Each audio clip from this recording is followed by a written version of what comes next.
in front of people, and I didn't want to make any over-the-top statements that I'd have trouble backing up, so I picked something easy, fixing everything. Because I talk to people about these ideas fairly often, and it's interesting. The only thing that I have to say is that I think it's possible for us to stop having wars and to end poverty, have a good standard of living for everyone. And very often what I'll get as a response is some variant of, well, you can't fix everything. And usually I'm standing there thinking, well, we kind of can. And when I say we, I don't just mean the Zeitgeist movement. This is going to take a true community effort of people all over the planet cooperating. It's not going to come from banding together under a group name. The Zeitgeist movement is just a group of activists, of people like myself, but we aren't going to fix everything. We don't know how, and we couldn't do it alone, even if we did.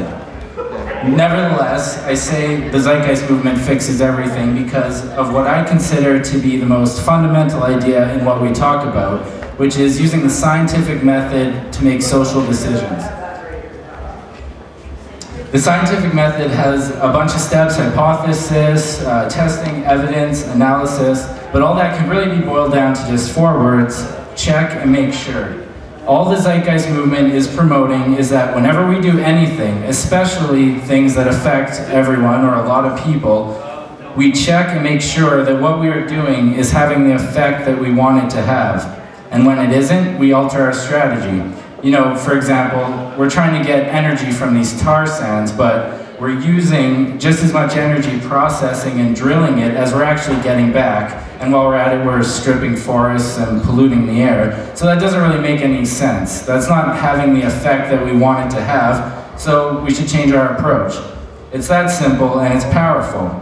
This basic framework of checking and making sure is what has allowed humans to invent the wheel, tame fire, begin farming, design flying machines. It created electricity, telephones, the internet. It's a very effective method that allows us to direct how we affect the world around us. Checking and making sure creates repeatable, reliable results. But this method, the framework by itself, is useless unless we is useless and can actually be quite dangerous unless we consider the intentions we have when putting it to use.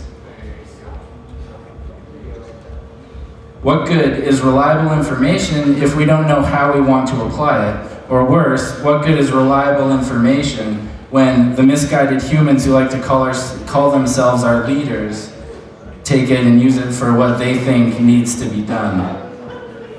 For example, in 2003, people went ahead and they checked and made sure, and they saw that Saddam Hussein didn't have anything to do with 9/11. But this didn't make a difference to George Bush or Dick Cheney because they weren't trying to catch the perpetrators of 9/11, despite what they said. They were trying to start a war for oil, and at that, they were successful.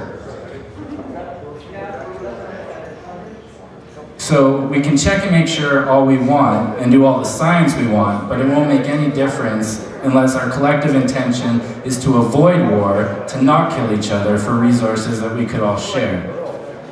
If, instead, our intention is to maximize the well-being of humans and other conscious creatures to the highest degree we possibly can, while making sure that we're not destroying the ecosystem, which is the ground that makes all life on the planet possible, if that is our intention, and if, along the way, we continue to check and make sure that what we're doing is having the result we want, then there's absolutely no reason that we can't fix every single major problem that faces our species today.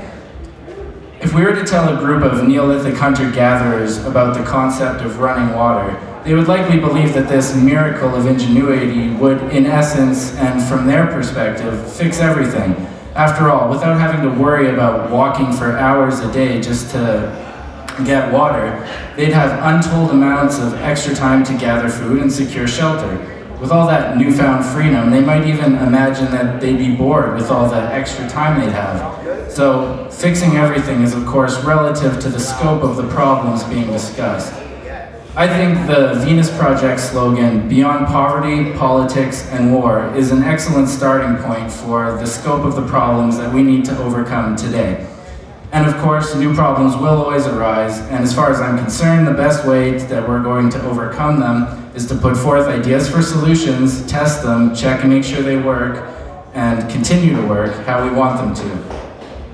I think it's probably safe to say that everyone in this room shares the intention, the desire to move beyond poverty, politics, and war. In fact, it's probably safe to say that this is what most people in the world would want if they thought it was possible. I doubt that there are many people who would be against world peace or who would be disappointed finding the world in a happier, healthier state. But most people don't think we can do it. Years of being immersed in the absolute mediocrity and ineptitude of the way things are currently being done has made the dreams of most people about as impotent as our methods. This is why much of what the Zeitgeist movement does is present evidence that better ways of living are possible. This is why we harp on the scientifically established fact that apathy, selfishness, and violence are not inevitabilities of human nature, but rather possibilities of human behavioral expression that depend almost entirely on the culture a person is immersed in. This is why we spotlight advanced, clean technologies, automation, and the end of forced labor. We present a positive vision for the future, and not just any positive vision, but one that has a solid basis in what we actually know about reality and how it works. Now, this vision, of course, should not be mistaken as an exact prediction for how things will work, or worse, as a prescription for how we say things will work, whether you like it or not. The purpose, from my perspective, has always been to awaken the imagination to the possibilities that exist in this physical reality that we all share.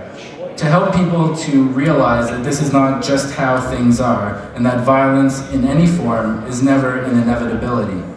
Violence always has its root in cultural and sociological causes. We can identify these causes, and through education, we can work to remove and reduce these causes from our society. By doing this, we will constantly be lessening the amount of violence that takes place in our culture and hopefully, eventually, reaching a point where it is so rare as to be considered nearly non-existent. So that's my basic argument, and that is the movement's basic premise. A better world is possible, and even if we don't know, we can't know the exact step-by-steps on how to get there, we do know and can demonstrate that this better world is technically possible. This is key because, as I said, this will take a global community effort. And in order for us to get people to want to participate, we have to show them that it is both desirable and possible. From there, we can begin to determine the steps that need to be taken, again, using science to check and make sure that that the steps we are taking are leading us in the direction we want to go.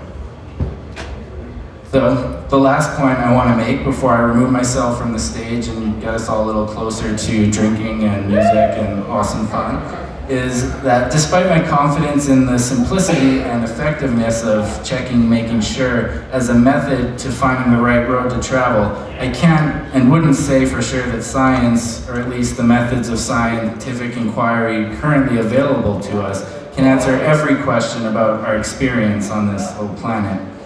As much as I like people like Richard Dawkins, an unfortunate side effect of their popularization of science has become a tendency for those who look up to them to dismiss, out of hand, anything that science does not yet have an explanation for. Thankfully, these areas tend to be more esoteric than the relatively easily answered technicalities of how to feed everyone with nutritious food or how to stop killing each other. Areas in which the scientific evidence is fairly concrete and straightforward, albeit overlooked. For my own part, more than anything else, I'm intrigued by the complete lack of scientific information or even a scientific groundwork for explaining human consciousness. Neurological looks into the brain using MRIs and other outside-in scanning techniques have allowed us to look at someone's brain and tell something about the nature or the qualities of the conscious experience they're having, but never an explanation for why or how conscious experience itself exists. We have found that human behavior is often, and possibly always, functioning sort of like a biological computer. We take in data and experience and output actions, but that doesn't tell us why we, unlike any computer we've ever built, have the experience of being at all. We don't know why we have experience at all. There's no reason that we can discern which explains why the lights are on, so to speak, why there's anybody home. This is a gap in our scientific knowledge, and it's well known. It's even been dubbed the hard problem of consciousness. And who knows, maybe we'll never figure it out. Many would certainly argue that and say that there are some things we'll never figure out in any objective scientific sense. But that's okay.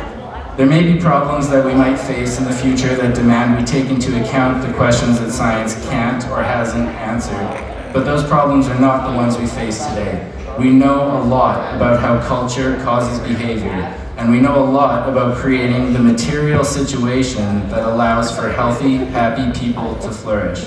And we know that moving beyond poverty, politics, and war is only a matter of how we choose to create, organize, and manage our society. So, come on everyone, let's get together and fix everything.